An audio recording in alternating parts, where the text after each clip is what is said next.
Haya, karibuni ndugu zangu waandishi wa habari, makao makuu ya klabu hapa. Tuwe radhi kidogo, tumechelewa kuanza mkutano wetu kwa sababu ambazo ziko nje ya uwezo wetu na nyie mmejionea hapa, lakini jambo la msingi ni kwamba tumeanza mkutano wenyewe na tumewaita hapa. Kimsingi nina mambo manne ya kueleza. Jambo la kwanza ni kuhusu maandalizi ya timu yetu kuelekea mchezo wa siku ya Jumamosi dhidi ya Silver Striker ya Malawi. Timu yetu imewasili jana Dar es Salaam hapa majira ya saa 2 kamili usiku, na wachezaji wakaruhusiwa waende majumbani kwao, lakini leo saa 6 kamili mchana timu imeingia kambini Avic Town.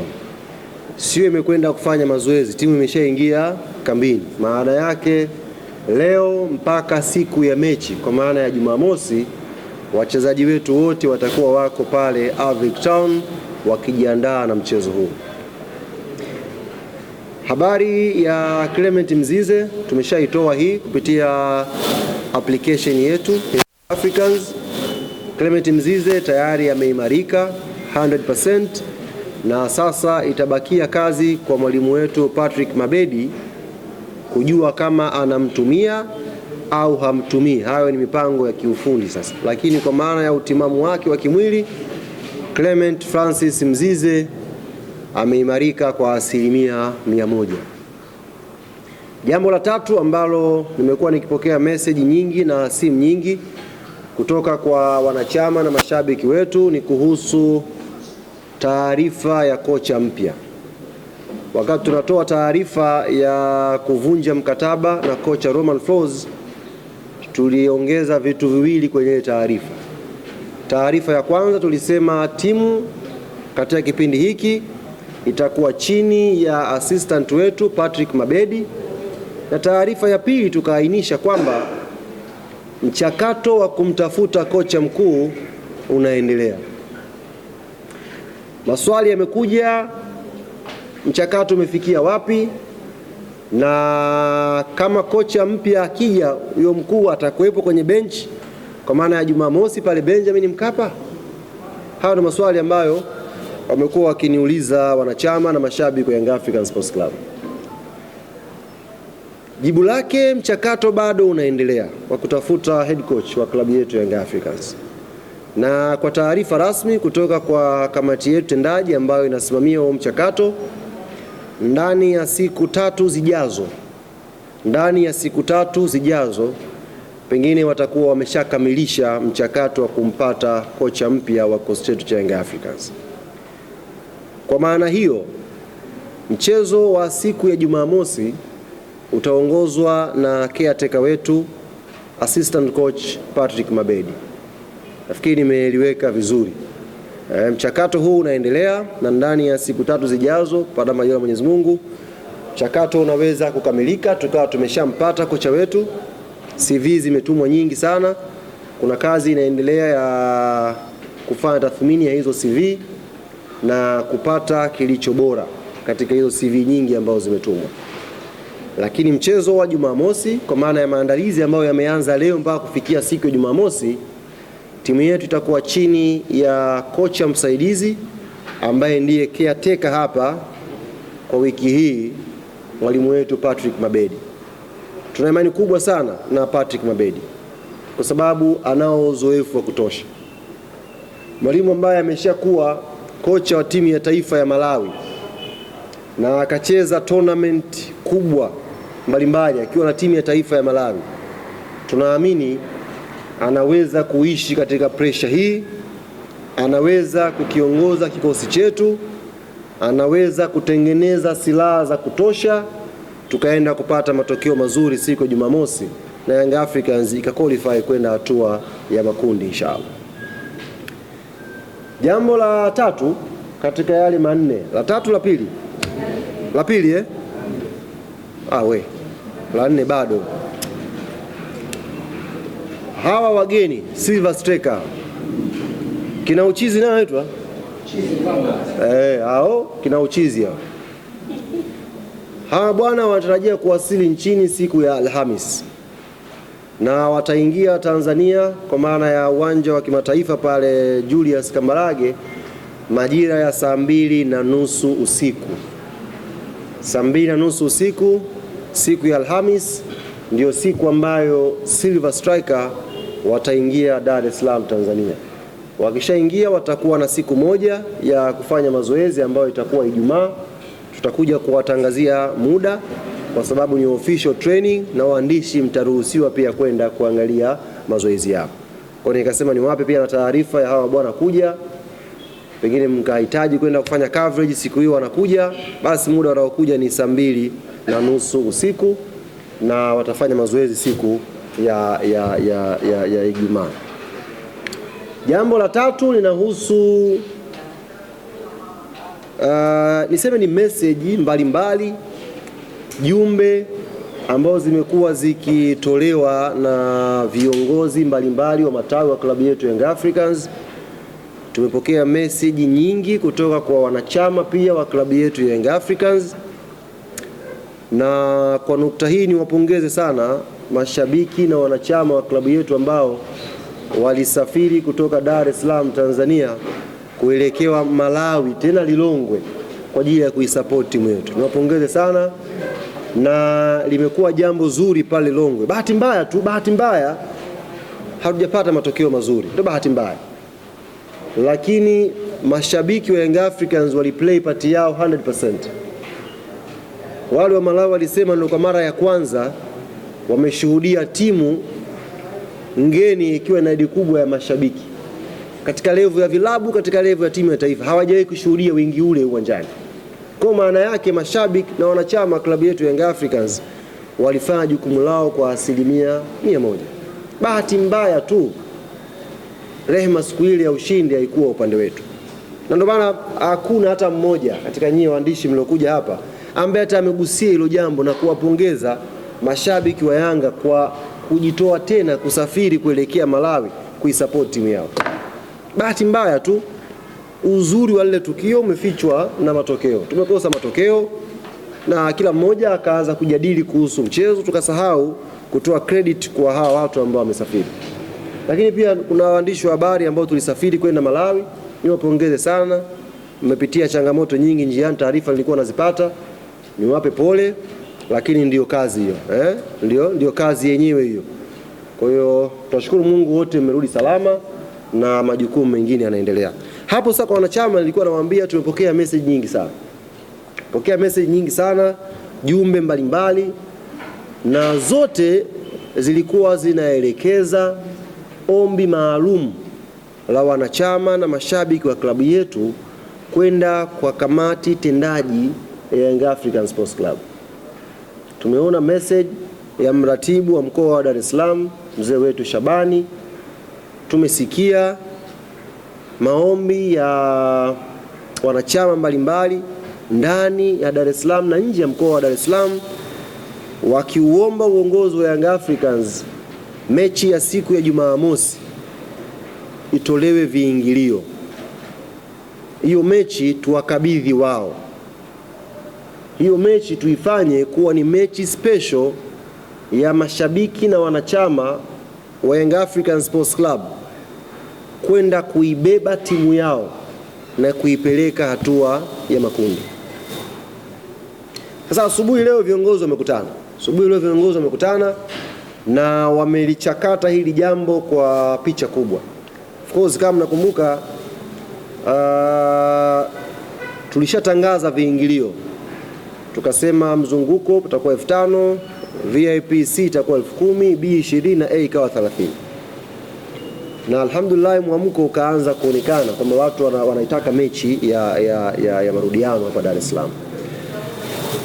Lakini viongozi wamekutana asubuhi leo, wamejadili maombi hayo, wamepitia hoja ambazo wanachama wameziainisha, na kimsingi wamekubaliana kulipokea na kulipitisha ombi la viongozi wa matawi na wanachama wa klabu yetu Young Africans.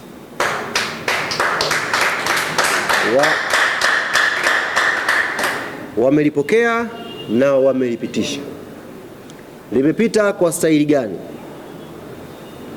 Kwanza alikuwa anakuja maombi pale kwamba sasa tufanyeni tutoe viingilio eneo la mzunguko tu, alafu huku VIP huku watu wanunue tiketi kama kawaida.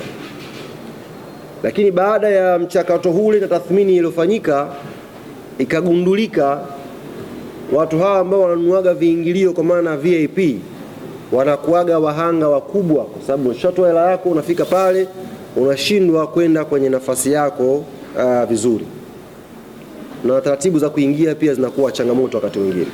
Kwa hiyo ambacho uongozi wa klabu ya Young Africans umekubaliana, mechi hii ya Jumamosi Benjamin Mkapa dhidi ya Silver Strike, mechi hii ya maamuzi ya kuipeleka Young Africans kwenye hatua ya makundi ya CAF Champions League msimu huu, mechi hii imeondolewa viingilio majukwaa yote isipokuwa jukwaa la VIP A na jukwaa la VIP B. Viongozi wameweza kucompromise vitu vyote kwa ajili yetu sisi wanachama na mashabiki wa klabu yetu Young Africans. Sasa basi, baada ya ombi hili kukubaliwa, ndipo ninapokwenda kwenye ajenda yangu ya 4 na ajenda ya mwisho kwa siku ya leo. Tumesema hii mechi tumeiomba sisi mashabiki, hii mechi tumeiomba sisi wanachama wa Young Africans Sports, na tumetoa ahadi kwa viongozi wetu. Namba 1, tutakwenda kujaza uwanja wa Benjamin Mkapa. Namba 2, tutakwenda kushangilia timu yetu dakika ya kwanza mpaka ya mwisho. Namba 3, wanachama na mashabiki wametoa ahadi wanakwenda kuipeleka timu yetu kwenye hatua ya makundi. Hayo matatu ni muhimu sana ndugu zanguni, tukakumbushana kia anapoitwa leo. La kwanza, tumetoa ahadi kwa viongozi, tufungulieni hayo mageti tuje hayo mundani. Namba 2, tunakuja kutengeneza hamasa, tunakuja kuwaamsha wachezaji wetu, tunakuja kutengeneza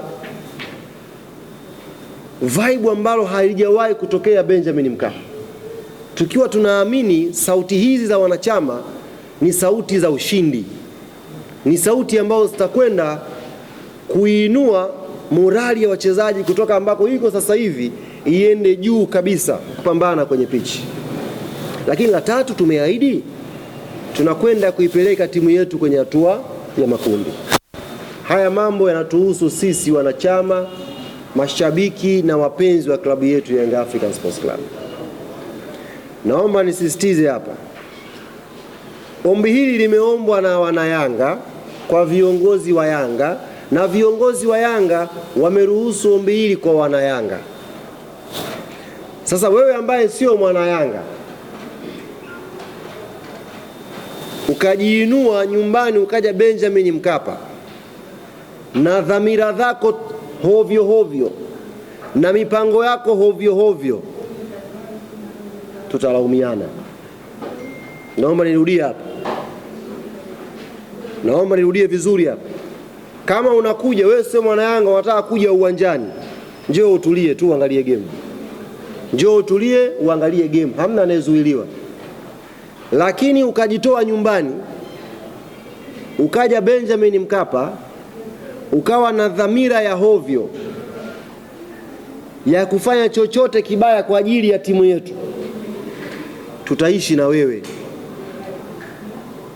Na sisi kugundua dakika moja tu, kwa sababu wana Yanga tunajuana. Tukishagundua wewe sio mwenzetu na huko uwanjani, keti angalia boli, hata kugusa. Sisi hatunaga vurugu, sisi hatunaga fujo kwenye mechi zetu. Unakuja kuangalia boli, njoo uangalie boli basi. Ukija na ajenda tofauti na sisi, tutakuwa wa tofauti.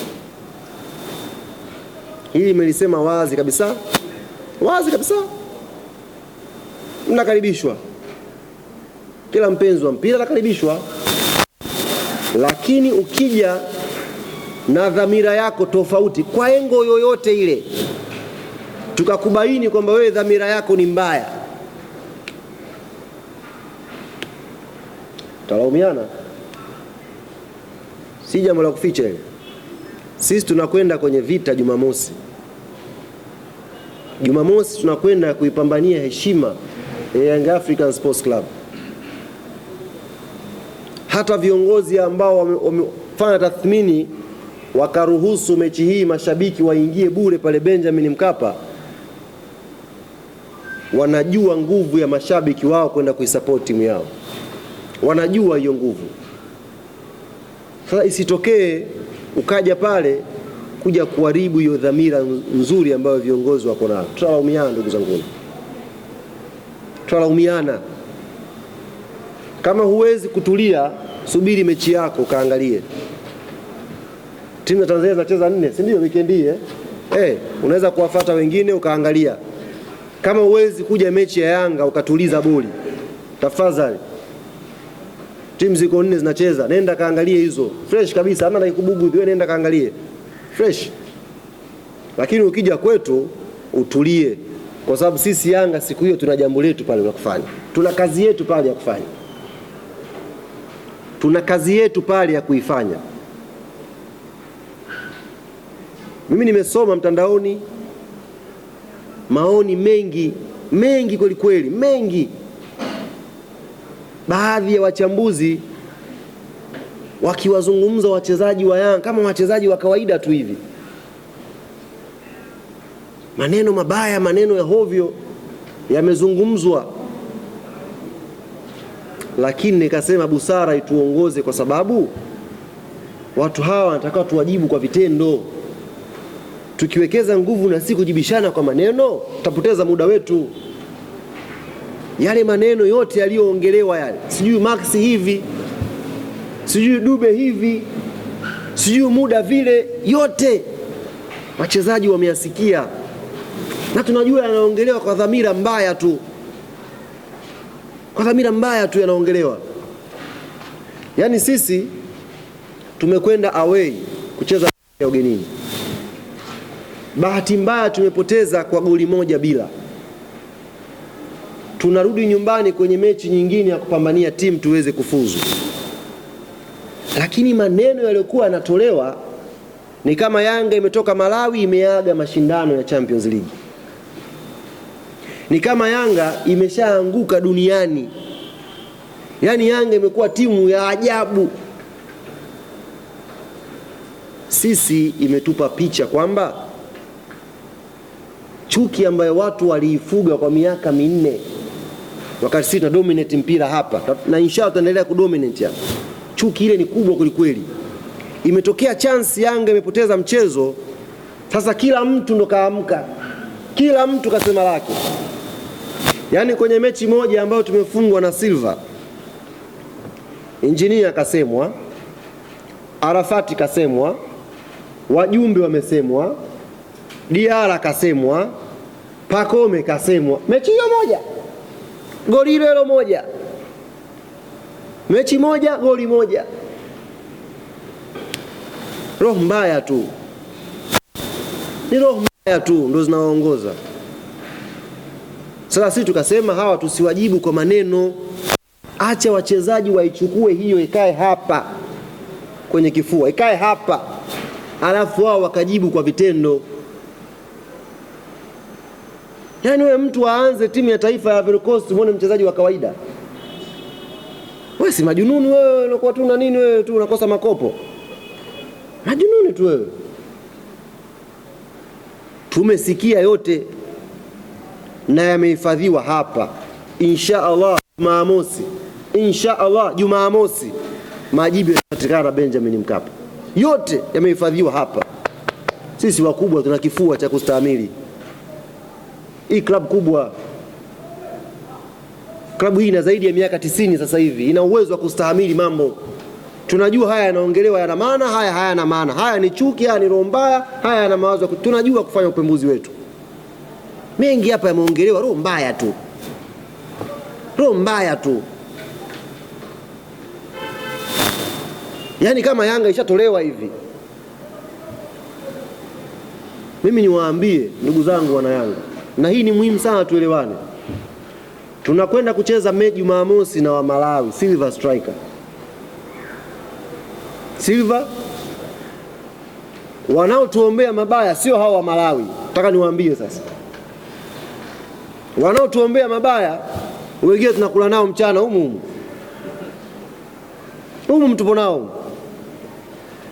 Tusicheke na mtu. Muda huu sio rafiki. Huu sio muda wa kuentertain mtu. Huu ni muda wa kukumbuka kwamba wewe ulipata bahati ya kuzaliwa kuwa shabiki wa Yanga, na unatakiwa Jumamosi uende ukatumie nafasi hiyo na bahati hiyo kuipeleka timu yako hatua ya makundi. Sisi tumekaa Jumapili pale, yani mtu ukiwaza tu si maneno. Hapo tumefungwa mechi ya kwanza. Tukitolewa Mwenyezi Mungu aepushe. Yani tumefungwa tu mechi ya kwanza, imeonekana yani kitu cha ajabu kwa kutokea. Yaani Orlando kapigwa chuma 3. Kongo pale 3 kaka. 3 sasa najipanga apindue meza huko. Haya Mungu kanini tungefungwa sisi zile 3. Manake moja imekuwa zahma. Dunia imetuangukia moja. Mimi ni waombe mashabiki wenzangu wa Yanga.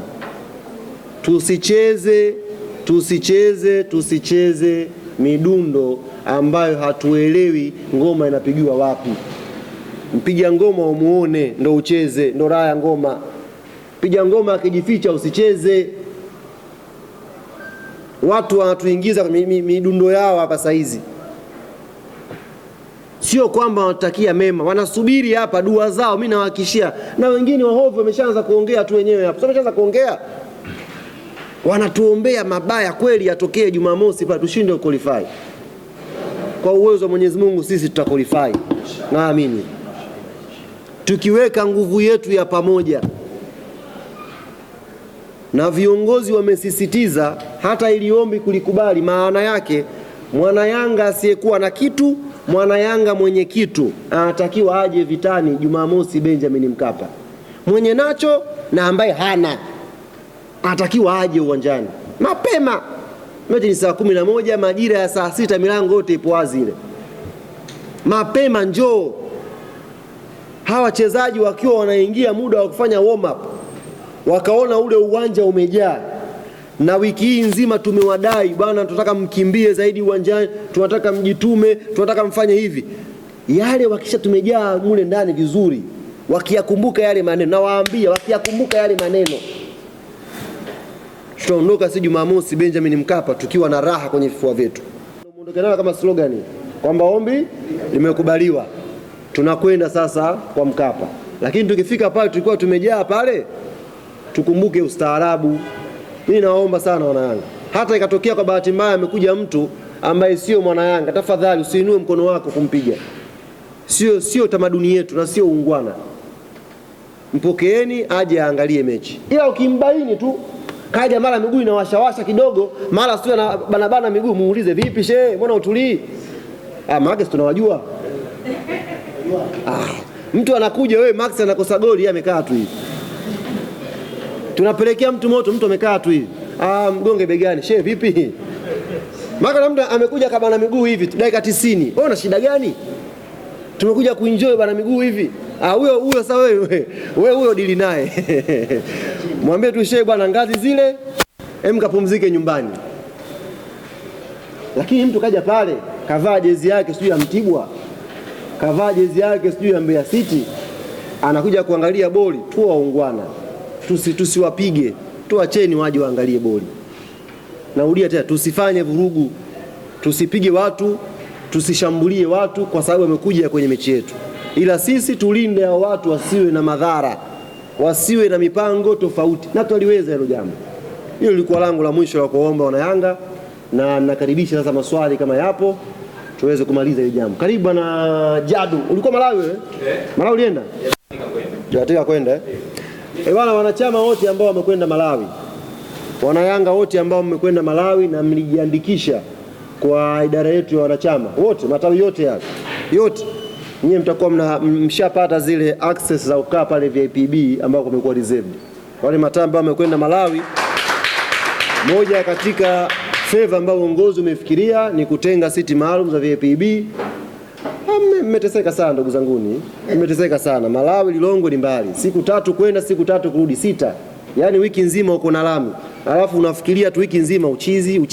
Yaani inaumiza. Kwa hiyo tukasema wakati tukienda kutengeneza comeback ya Kibawe pale Benjamin Mkapa, ambao mmekwenda Malawi, nafikiri orodha yenu ipo kwa mkurugenzi wa wanachama, nyie mtakuwa mna eneo mmetengewa pale la VIPB, mje pale siku hiyo mweke miguu juu, mna enjoy sasa boli na mnawasimulia wenzenu mlichokipitia Malawi.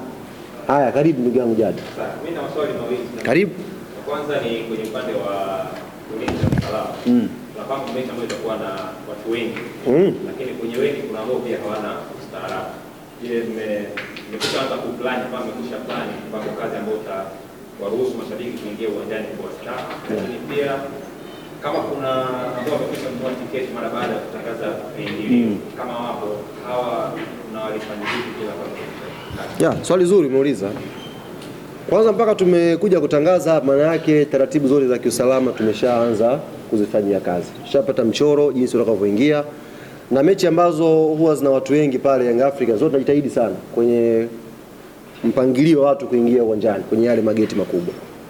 Lakini pia ombi langu kwa wanayanga ni kuwahi. Unapowahi maana yake unawahi kukwepa ule usumbufu na kuingia uwanjani. Kwa hiyo tukiwahi mapema, ikifika labda saa 9, inshallah saa 10 uwanja umejaa, maana yake tutafunga mageti, tutatangazia watu nani uwanja umejaa, tukaangalie majumbani. Kwa hiyo namba 1 tumeshafanya jukumu letu na tunaendelea kulifanya. Taratibu zote za kiusalama za watu kuingia.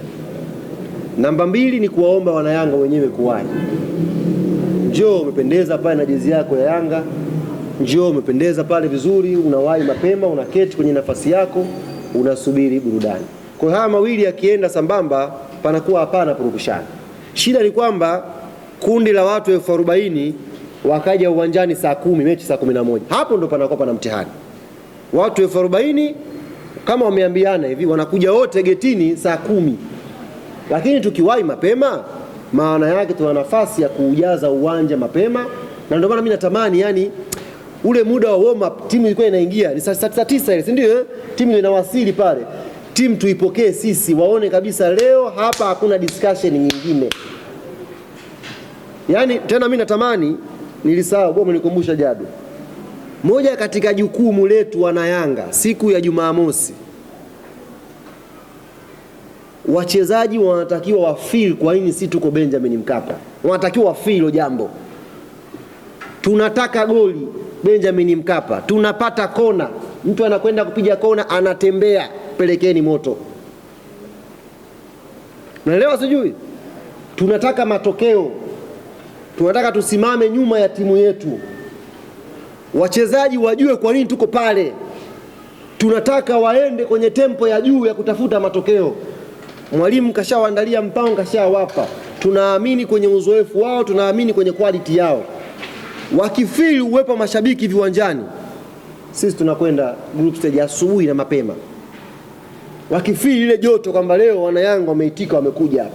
Wanayanga wamekuja na wanataka leo tuende makundi. Hii aibu nani anaitaka aibu?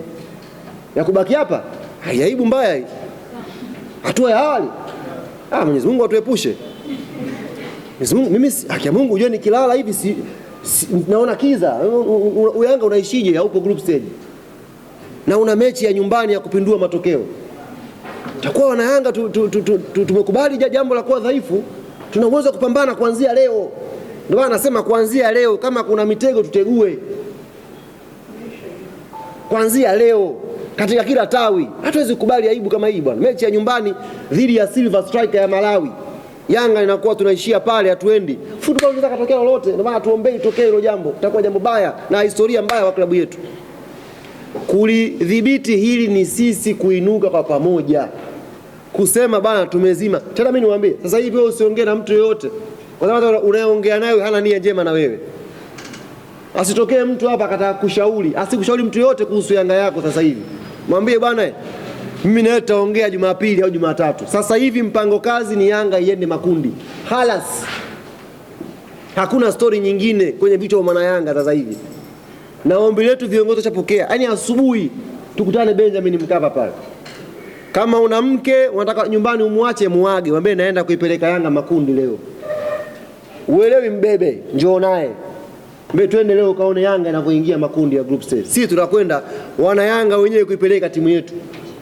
Hii klabu kubwa zaidi ya miaka 90. Tukiwa na nguvu hii ya pamoja tukasema tunaendelea ile mechi pale. Mimi nawahakikishia wanangu, Mungu atakuwa upande wetu na tutapindua ile meza asubuhi na mapema tu. Lakini kwanza tuonyeshe sisi tumeitikia na tunataka kupindua kweli hii meza. Yaani haianzii kwa Max, inaanzia kwetu kama shabiki wa Yanga. Imekuuma juzi ulivyofungwa? Ndio. Watu wamekubeza mtandaoni? Ndio. Watu wamekuja kugongea asubuhi kusema? Ndio. Umejisikia vibaya? Ndio. Jumamosi nafasi ya kupindua iko pale. Ulivyojisikia Jumapili, Jumatatu, leo unavyojisikia, nafasi ya upekee ya kupindua hiyo hali ni Jumamosi. Usimwachie mwenzako hiyo kazi. Wakati tulivyokuwa tunacheka tulichekwa wote. Kwa hiyo usimwachie mwana Yanga mwenzio kazi ya kuja kupambana pale Benjamin Mkapa. Njoo naye. Tukishajaa pale vizuri pale, wale player wakati wanaingia kufanya warm up tumejaa, alafu tunashangilia.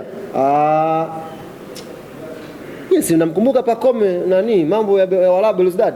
Kabisa, yani tumekaa tunataka tushinde. Swali la pili ulizaje? Walionunua ticket. Swali zuri. Kuna ambao wameshanunua ticket. Na hao wote nimesema maeneo ambayo yamekuwa reserved ndio wanakwenda kukaa pale. Kwa hiyo tumefanya mawasiliano zetu wa N-card, tunawasiliana na watu kwa ajili ya kuwaelekeza maeneo ya kuja kukaa. Kwa maana kama mtu ana tiketi alishakata, kuna eneo lake atakwenda kukaa ambao ni reserve. Kwa wala hakuna shida. Swali lingine la tatu kama lipo.